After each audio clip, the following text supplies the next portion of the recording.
विजेल घरा या दातारा संगती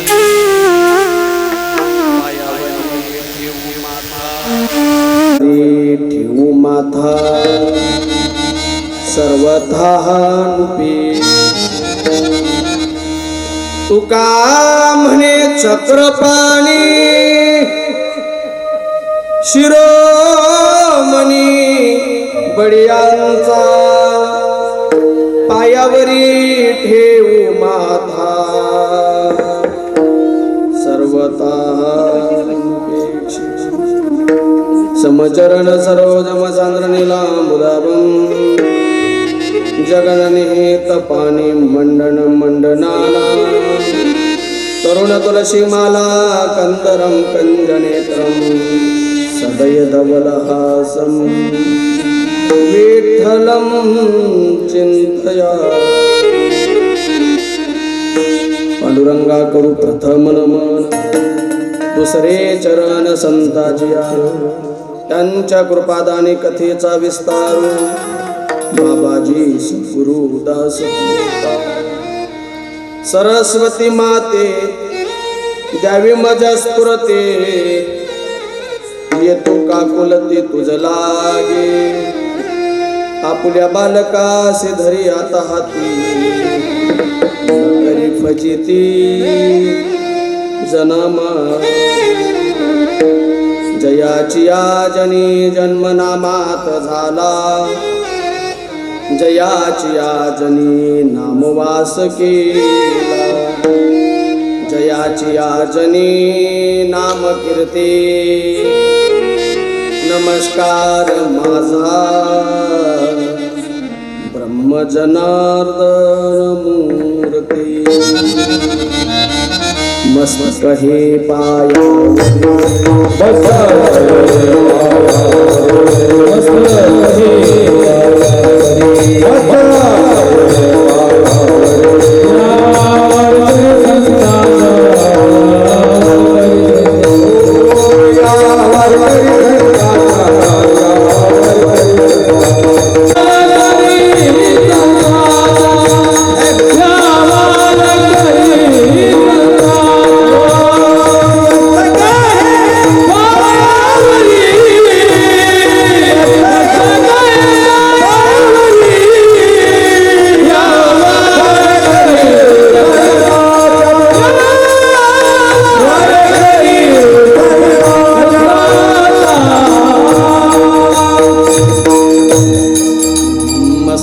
पायावरी या वारकरी संतांच्या ज्याच्या गावी केला वास त्याचे नसावे किंवा न व्हावे उदास आता पाविजेल घरा या दातारा संगती पायावरे ठेवू माथा सर्वतः नुपेक्षे.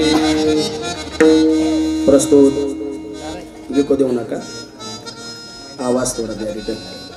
काळी प्राप्त ठिकाणी कीर्तन रूपी सेवे करता म्हणून दाखवलेला अभंग देवमान्य संत, संतमान्य संत, विश्वमान्य संत, जगमान्य संत, श्रीमंत श्री संत जगद्गुरु तुकोबाराय तुकाराम महाराज यांच्या 4 चरणांचा सर्वांच्या पाठातला कमीत कमी सर्वांच्या कानपाठ असणारा जगद्गुरु तुकोबाराय यांच्या गाथ्यातील जवळजवळ 119 क्रमांकाचा अभंग आहे. या अभंगातून जगद्गुरु तुकोबाराय उच्च पदाला पोहोचलेल्या वारकऱ्याची दशा आणि परमात्म्याची विविधता स्पष्ट करतायत. विठ्ठल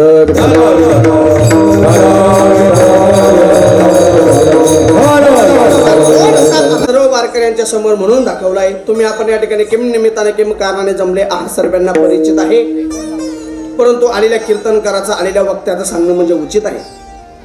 भगवंताच्या कृपेने साधुसंतांच्या आशीर्वादाने थोरा मोठ्यांच्या पदस्पर्शाने पावन आणि पुनीत असणाऱ्या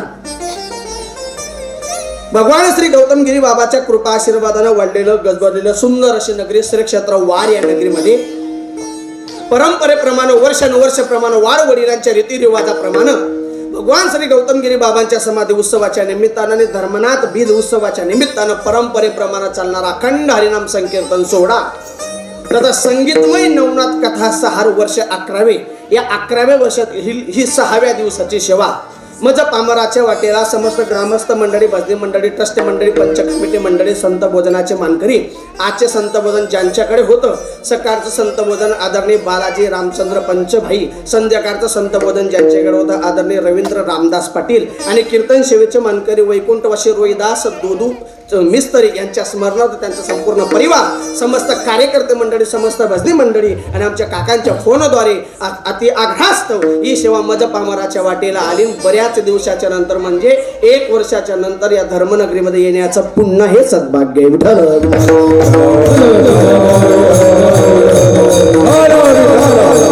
अत्यंत आनंदानं प्रसन्नतेनं परंपरेप्रमाणे हा सोहळा या धर्मनगरीमध्ये अविरतपणे चालत आलेला आहे. अत्यंत गोड वातावरण, सर्व महाराज मंडळी एक आहुनी बडिरे, आपल्या सर्वांचे लाडके असणारे आमचे बंधू, नेहमी हसतमुख असणारे मृदंग विशारद आदरणीय निंबा महाराज या ठिकाणी आहेत. आमचे काकाश्री आदरणीय जिभाऊ या ठिकाणी आहेत. एक काका सुद्धा या ठिकाणी आहेत. एक काका आहेत आपल्या गावातील लहान लहान बालगोपाल विद्यार्थी मंडळी आहेत की खास करून सप्ताह किंवा हरिनामाचा गजर, हरिनामाचा खटाठोप ज्यांच्या करता केला जातो असे लहान लहान सर्व कीर्तनाला आलेले विद्यार्थी मंडळी, भरपूर मुलं कीर्तनाला आहेत. कारण सप्ताह म्हटला का बघा मागे किती गँग बसली, वा वा. याला म्हणतात खरी सेना. एकदम एकजुटीने बसले, ते सर्वांनी कॉन्सन्ट्रेशन केलंय. आनंद आहे. फक्त चप्पल काढून बसा. का बरं चप्पल काढायला लावतो मी? त्याचं कारण आहे चलचित्रात चाललेलं आहे आणि चलचित्रामध्ये तुमचे चप्पल यायला नको आहे का, ठीक आहे. आणि म्हणून सर्व लहान लहान बालगोपाल मी प्रत्येक कीर्तनात सांगतो लहान मुलं कीर्तनात आणले पाहिजे. का बरं हो? लहान मुलं कीर्तनात का आणावेत तर त्याचं कारण सांगतो. लहान मुलं कीर्तनात आणण्याचं कारण, मुलं कीर्तनात का आणले पाहिजे? कीर्तनाला येणारा तुमचा आमचा मुलगा श्रीमंत होणार नाही. श्रीमंती ज्याचे त्याच्या नशिबाचा कर्तृत्वाचा भागी. कीर्तनाला येणारे तुमचे आमचे मुलं श्रीमंत होणार नाहीत, पण तुमचं माझं म्हातारपण सुखाचं घातल्याशिवाय राहणार नाही. एवढी ताकद या धर्म मंडपाची आहे. म्हणून मुलांना कीर्तनात आणावं लागतं. का बरं हो मुलांना कीर्तनात आणावं? त्याचं कारण सांगतो. भविष्यात तुमच्या माझ्यामध्ये बदलापूर सारखी घटना घडू नये. भविष्यात तुमच्या माझ्यामध्ये बदलापूर सारखी घटना घडू नये, आपला भारत देश बांगलादेश बनू नये असं वाटत असेल तर मुलांना कीर्तनात आणलं पाहिजे. का बरं? आपल्या गावाकडे म्हणे, आयरणी भाषेत म्हणे, सांजोरीना काठ तो कोल्हा जाय म्हणजे पूर्ण सांजा बाहेर फेकस. आणि म्हणून या वयात जर इथं वाकलेत ना आपले मुलं, तर बालपणामध्ये जर इथं वाकले तर उपवर झालेत की तुमचं नक्की संगोपन करतील. का बरं? आम्ही जर बालपणात या स्टेजवर या क्षेत्रात आलो नसतो तर या उपवर या स्टेजवर आलोच नसतो. कुछ पाण्या केली, कुछ खोना पडताय. आणि आम्ही बालपणात खेळण्याचं वय या क्षेत्रात घालवलंय. आम्ही खेळण्याचं वय क्षेत्रात घालवलंय. आमची चर्चा झाली जेवताना बॅट बॉल खेळा टाइमले आमना हातमा टाय होता, ठीक आहे. म्हणजे टाळ आम्ही खेळत नव्हतो. टाळ हाती घेतला त्याचा परिणाम ती लाईव्ह स्वरूपाची पावती तुमच्या समोर आहे. म्हणून वयातच लेकरांवर संस्कार लादले गेले पाहिजे. आणि त्याचं हे खुला व्यासपीठ, या जगाच्या पाठीवर हे एक व्यासपीठ असं खुलं आहे की जिथं संस्काराचे धडे दिले जातात. Vitthal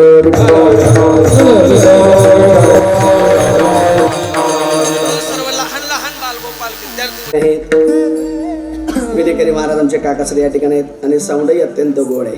mic is a best but operator is very best असा गोड संचाई आपल्या घड्याळमध्ये कंप्लीट 10 वाजलेले आहेत. घड्याळ पाहू नका, गाडी राईट टाइम चालते. 11 वाजेच्या आत कीर्तन पाहिजे. समोर चलचित्रण करता आमचे परी फोटोजवाले आमचे ठाकरे दादा सुद्धा या ठिकाणी आहे. अत्यंत गोड आणि पवित्र दरबारामध्ये आपण आहात. भगवान श्री साक्षात्कारी महात्मा साक्षात्कारी साधू श्री गौतमगिरी बाबांच्या दरबारात आपण आहात. मी तर म्हणेल तुम्ही वारचे मंडळी भाग्यवान आहात की तुम्हाला भगवान गौतमगिरी बाबांच्या नगरीत जन्म भेटला. हे जीवनात खरं भाग्य आहे. अधिकार संपन्न महात्मा, अधिकार संपन्न साधू, साक्षात्कारी साधूच्या दरबारात तुम्ही आहात. मी एवढं जोर देऊन का बोलतोय हा माय एक्सपिरियन्स सांगूच काय. कधी नादी कीर्तनाच्या निमित्तानं वर्षातून एकदाच येणार आम्ही. माझ्यासारख्याला बाबाजींचा साक्षात्कार होऊ शकतो, कृपा होऊ शकते. तुम्ही नेहमी बाबांच्या चरणाजवळ आहात, तुम्हाला कृपा होणार नाही का? नेहमी तुम्हाला बाबांचे दर्शन, बाबांची सेवा घडते. भाग्यवान आहात. का बरं? संतांचं दर्शन होणं आणि त्यांच्या पायावर मिठी पडणं हे भाग्य लागतं. तुकोबरा म्हणतात ना, धन्य काढ संत बेटी. पण का बरं? पायी मिठी पडली तो, त्यांच्या पायावर मिठी पडते म्हणून संतांची भेट धन्य होते. आणि तुम्ही भाग्यवान आहात की तुम्हाला गौतमगिरी बाबा सारख्या महात्म्याची, साधूचे, संतांची दर्शन आणि भेटही झालेली आहे. आणि म्हणून मी का बोलतोय असं त्याचं कारण सांगतो. मागच्या वर्षी तुम्हाला प्रत्येकाला ज्ञातव्य मी मोफत कीर्तन सेवा इथं करून गेलो. मोफत. तुम्ही मागच्या वर्षात मला 1 वर्षापासून तुमचं चाललंय, तुम्ही काबर मोफत सेवा करून गेलात, काबर सेवा घेऊन गेलात, त्याचं कारण आता सांगतो ऐका. मी 2 वर्षापूर्वी तुमच्या गावाला आलेलो. मी आल्यानंतर भगवान गौतमगिरी बाबांच्या दर्शनाला गेलो आणि माझ्या जीवनातलं जे कोडं होतं, कोडं म्हणजे मला जो प्रश्न पडलेला होता, पृच्छा पडलेली होती जीवनामध्ये. मी नारळ ठेवून बाबांना सांगितलं की बाबा माझ्या जीवनात एवढा असा गोंधळ झालाय. गोंधळ म्हणण्यापेक्षा मला प्रश्नच पडलाय. प्रश्न पडल्यावर मग सर्व प्रयत्न माझे असफल होत आहेत. ते प्रयत्न सफल होऊ द्या. पुढच्या वर्षी तुमच्या दरबारात फुकट सेवा करायला येईल. आता चलचित्रण चालू आहे, तुमची अपेक्षा येईल. पण सांगूनच जातो काय होतं ऐका. लग्नाच्या नंतर पहिल्या मुलीच्या नंतर 6 वर्ष झालेत. ऐका, लग्नाच्या नंतर पहिल्या मुलीच्या नंतर बरं 6 वर्ष झालेत. सर्व खानदेशातले दवाखाने डॉक्टर करून थकलो. असं म्हणतात ना, जिथं दवा कामाला येत नाही तिथं कधी कधी दुवा सुद्धा कामाला येते. आणि योगायोगाने माझं काहीतरी प्राप्त नसेल, काहीतरी नशीब असेल. कसं बघा, कसं नशीब असेल ते स्पष्ट करून जातो. तुमच्या आता पुरणपोळीचा व्हिडिओ मी एकदा पाहिलेला. इथं या गावात यायच्या अगोदर पुरणपोळीचा व्हिडिओ मी पाहिला. आणि पाहिल्यानंतर मी अशी अपेक्षा केली, अशा या गावात एवढा पुरणपोळीचा उत्सव होतो, या गावात मी सेवा करायला गेलं पाहिजे, माझं कीर्तन झालं पाहिजे, अशी माझी इच्छा झाली. व्यासपीठावर उभा आहे, खोटं बोलणारे, खोटं बोललो तर फुटून निघेल. काय भगवान गौतमगिरी बाबांची कृपा, ती अशी इच्छा करत नाही तेवढ्या 2 महिन्याच्या आत आपल्या गावच्या कीर्तनाचाच फोन मला आला. आणि मी कीर्तनाला आलो. आल्यानंतर भगवान श्री गौतमगिरी बाबांना साकडा घातलं. बस बाबाजी, तुम्हाला श्रीफळ ठेवून जातोय, माझा प्रश्न तुमच्या पुढे मांडून जातोय. जर माझे प्रयत्न सफल झालेत किंवा माझी इच्छा पूर्ण झाली, पुढच्या वर्षी फुकट मोफत सेवा करायला तुमच्या दरबारात येईल. ऐका, मायबाप खोटं सांगत नाही. व्यासपीठावर उभा आहे. पुढच्या वर्षाचं कीर्तन करायला येत नाही तोपर्यंत कन्यारत्न जन्माला आली. ती कन्या 2 महिन्याची ही झाली. ही भगवान गौतमगिरी बाबांची कृपा आहे. आणि मला तुमच्या गावाचं एवढं नसतं, बाबाजींचा जशा बाबाजी साक्षात्कारी आहात तसं तुम्ही गावकरी मंडळी प्रेमळ आहात. का बरं मी एवढं बोलतोय? मी आलो मोफत सेवा करायला. इथं आल्यानंतर कार्यकर्त्यांनी मला खूप आग्रह केला, महाराज तुमची काही इच्छा होऊ द्या, पण आमच्याकडून तुम्ही विनामान धनाचे जातायत, आम्हाला कसं तरी वाटतंय, काही करा, थोडं फार का होईना, आमच्याकडे तुम्ही प्रवास भाडं का होईना तेवढं तरी घ्या. पण माझा शब्द होता, माणसाने, शहाण्या माणसाने शब्दाला मुकू नये. आणि म्हणून त्यांनी त्यांचं कार्य केलं. आणि आज 1100 रुपयाने श्रीफळ सत्कार माझा केला. पण मी काय केलं, माझा शब्द मुकू नये म्हणून मला सोडायला जो दादा आला त्याच्याकडे ते 1100 रुपये दिले. त्याला सांगितलं, दादा हे 1100 घे, बाबांच्या दानपेटीत टाक. का बरं, मी जर हे दक्षिण घेऊन घरी गेलो, बाबा माझ्या स्वप्नात येतील आणि स्वप्नात जर आले तर बाबा मला सांगतील पुढच्या वर्षी मी फुकट कीर्तन कर. असं होऊ नये म्हणजे या वर्षामध्ये रुटीन चालू नाही काय का. याच्याकरता शहाण्या माणसानं दिलेला शब्द पाळावा, शब्दाला मुकू नये असं मला म्हणायचंय. तुम्ही हसलात म्हणजे तुमचं म्हणणं काय. ठीक आहे. आणि म्हणून या साक्षात्कारी महात्म्याच्या दरबारामध्ये सेवा करण्याचं हे भाग्य आहे. आणि तुम्ही खरंच भाग्यवान आहात की बाबांच्या दरबारात तुमचा जन्मच झालाय. त्या निमित्तानं अभंग गोड आहे. अभंग जगद्गुरु तुकोबरायांचा आहे. उच्च पदाला उच्च दशेला पोचलेल्या वारकऱ्याची अवस्था तुकोबराय अभंगातून वर्णन करतायत. कशा प्रकारे तुकोबराय म्हणतात, आता पावी जेल घरा. ऐका, अभंगात सरळ बोलून जातो.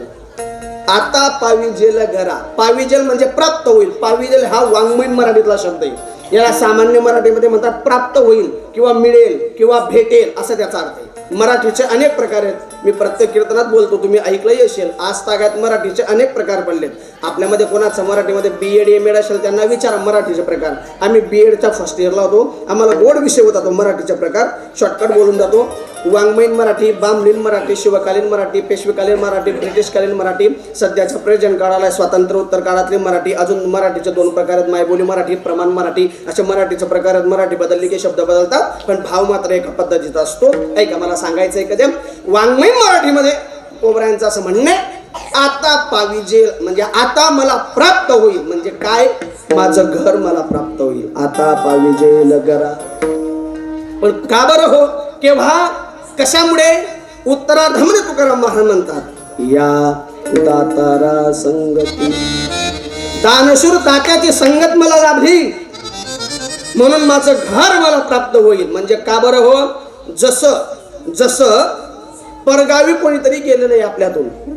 परगाव्याला गेलेत, परगावी गेलेत, तिकडून येता येता येता येता जाताना तर निघून गेलेत, पण तिकडून येता येता त्यांना त्यांच्या गावाचा, त्यांच्या घराचा रस्ता काही उमजत नाही. रस्ता चुकला.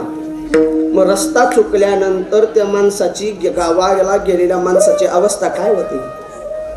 रस्ता चुकला, इकडे तिकडे भटकू लागलाय, रस्ता सापडत नाही, मार्ग सापडत नाही. आणि अशा भरकटलेल्या वेळेला, रस्ता चुकलेल्या वेळेला, प्रसंगाला कोणीतरी एक साधक भेटला, कोणीतरी एक मार्गदर्शक भेटला. आणि तो मार्गदर्शक, तो सल्लागार त्या रस्ता चुकलेल्या माणसाला रस्ता दाखवतो. तेव्हा त्याची अवस्था काय होते, त्याच्या मनातल्या भावना काय होतात? त्या रस्ता दाखवणाऱ्या माणसाने रस्ता दाखवावा त्यावेळी रस्ता चुकलेल्या माणसाच्या ज्या भावना प्रकट होतात तशाच पद्धतीच्या भावना तुकोबराय सांगतात की आता पावी जेल घरा. पण का बरं हो, रस्ता दाखवणारा मला भेटला ना, या दातारा संगती. दानशूर तात्याची संगत मला लाभली म्हणून मला माझं घर भेटेल, माझ्या घराची प्राप्ती मला होईल. एका वारकऱ्याने तुकाराम महाराजांना प्रश्न केला, महाराज दानशूर तात्याची संगत लाभली म्हणून तुम्हाला तुमचं घर भेटेल, पण ऐका माझ्याकडे लक्ष द्या. पण तुम्हाला असं वाटतं का हो, तो भेटलेला दानशूर दाता, तो भेटलेला साधक, तो सद्ग्रस्त तुम्हाला तुमच्या गावी पोचवेलच? असं कशावरून? सोपं करून सांगतो, माझ्याकडे लक्ष द्या. तुम्ही गाव जाईल ना, रस्ता चुकाय घ्या. रस्ता चुकाय जाऊनंतर तुम्ही ज्या ज्या भेटतस त्या सगळा रस्ता दाखवतास का? सगळा रस्ता दाखवतात त्या सगळ्यात मग एक तरी असा रास होत नाही, जात नाही. एक तरी असा राहतो ना. आणि एखादा जर भेटला लेजिमवाला म्हणजे तो लेजिम केनार जर भेटला तर खरंच सांगा, तो लेजिम केनार तुम्हाला रस्ता दाखवेल का? असं म्हण, दाखवेल तुम्ही झोपेघ्यात का? तुम्ही कसं काय म्हणता? नाही. सर्वात लेजिम केणारा तसा राहतात नाही. काही लेजिम केणारा आपलाच गाडीवर बसतो ना, आपला रस्ता दावाला येतच, इथला इमानदार राहतात. काही दाखवत नाही, तो विषय जाऊ द्या तिकडे. मग तुकाराम महाराजांना त्या वारकऱ्यांना साधकांना विचारलं, महाराज तुम्हाला असं वाटतं का हो तो तुम्हाला भेटलेला सद्ग्रस्त तुम्हाला तुमचं घरच दाखवेल, तुम्हाला तुमच्या घरापर्यंत पोहोचवेल असं वाटलं का?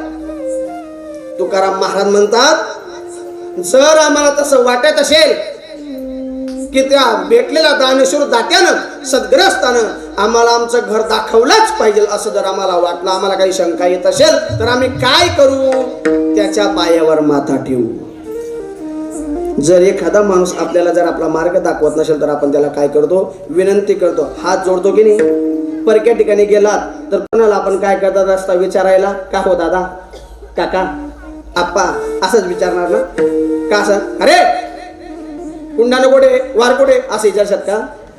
त्याला कार्य म्हणल्यानंतर तो आपले आरे म्हणे. असं झालं मग आपल्याला विनंतीपूर्वक किंवा आदरातिथ्य देऊन विचारावं लागेल ना. तसं तुकाराम महाराज म्हणतात तो दानेश्वर दाता संगती मला त्याची लाभली ना मग मी काय करेल? त्याच्या पायावर माथा ठेवी. आणि शहाण्या माणसानं जर एखाद्याला शरणागती केली, एखाद्याचं दर्शन घेतलं, एखाद्याचे पाय पडला तर ज्याचं दर्शन घेतलं, ज्याला शरणागती केली तो शहाणा माणूस त्याला मार्ग दाखवला शिवाय राहत नाही किंवा अभयदान दिल्याशिवाय राहत नाही. आणि म्हणून तुकाराम महाराज म्हणतात त्या दानेश्वर दात्याला मी शरण गेल्याच्या मुळे काय होईल? तो माझी कधीही उपेक्षा करणार नाही.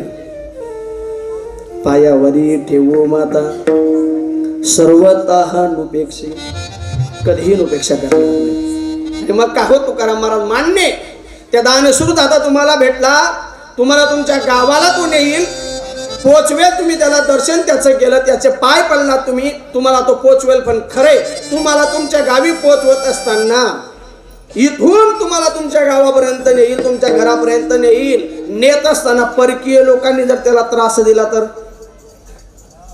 परकीय लोकांनी जर त्याला त्रास दिला तर, परकीय सामर्थ्याने त्रास जर दिला तर तुकाराम महाराज म्हणतात नाही नाही नाही नाही, मला ज्याची संगत लाभलेली, जो मला दानेश्वर दाता म्हणून, जो मार्गदर्शक म्हणून सद्ग्रस्त भेटलाय ना त्याला कोणीही त्रास देऊ शकत नाही. का बरं नाही?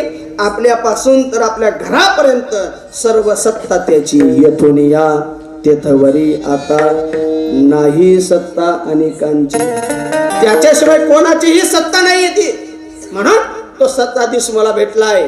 माननीय तुकाराम महाराज दानेश्वर दाता सत्ताधीश म्हणून भेटला, पण परगावाला गेलाय. सत्ता जरी याची असली पण परकीय सामर्थ्य जर जास्त असलं तर, समोरच्याची ताकद जर जास्त असली तर तुकोबा ते हे उत्तर देतात मला जो दानेश्वर सद्ग्रस्त भेटलाय ना तो नुसता सर्व सत्ताधीश नाहीये तर सर्वात ताकदवान आहे, बलवान आहे. नवे नवे सर्व ताकदवानांचा बलवानांचा शिरोमणी आहे, त्याचं नाव चक्रपाणी आहे. तुका म्हणे चक्रपाणी शिरोमणी बळीयांचा, पायावरे ठेवू माथा सर्वता नुपेक्षे.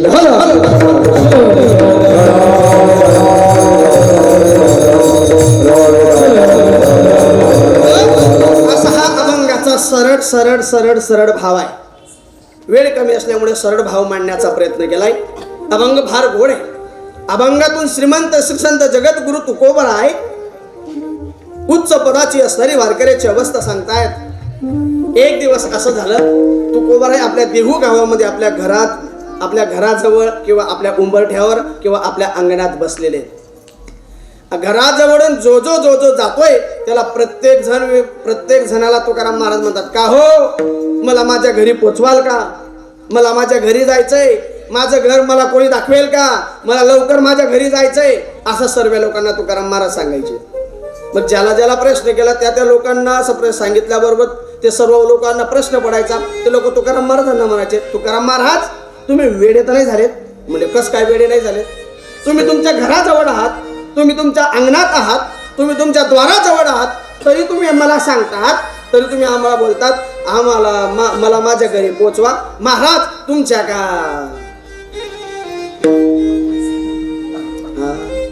आता मी तुम्हाला म्हणेल तुम्ही का जपी घ्यात असं मला म्हणायचं.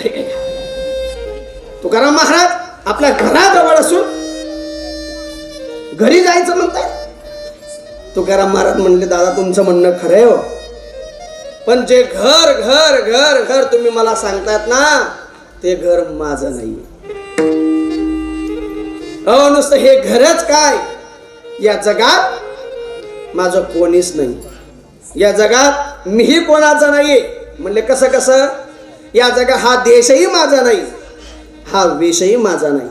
तुम्ही काकड्यामध्ये आंधळा पांगडा म्हणायला लागलात ना, तेव्हा तुम्हाला प्रमाण जाईल. देश वेश नव्हे माझा. मग का हो तुकाराम महाराज, हा देश तुमचा नाही, वेशही तुमचा नाही? म्हणले अजिबात नाही. म्हणले मग देश तुमचा नाही, वेश तुमचा नाही, मग आल्यात कस काय इथं? तुकाराम महाराज म्हणतात सहज फिरत आलो. सहज फिरत, सहज म्हणजे कस काय? म्हणले मला असं वाटलं कस काय वारकुंडाण्याची हवा, हवा पाहायला यावं. हा, तशी मी या मृत्यू लोकातली, या कलियुगातली हवा पाहायला आलो. सहज फिरत आलो गा, सहज फिरत आलो. म्हणे मग पण आता प्रश्न असा बनलाय, माझं कोणीच नाही ना या जगात, म्हणून मी करू सत्ता कौनावरी, कुठे स्थिर राहिलो. या जगात माझं कोणीच नाहीये ना, सांगा मग मी कोणावर सत्ता करा. म्हणून मी तुम्हाला प्रार्थना करतो, माझं घर मला दाखवा. माझी अवस्था अशी झाली. म्हणले कशी? महाराज म्हणतात आता माझी करी चिंता, तान देई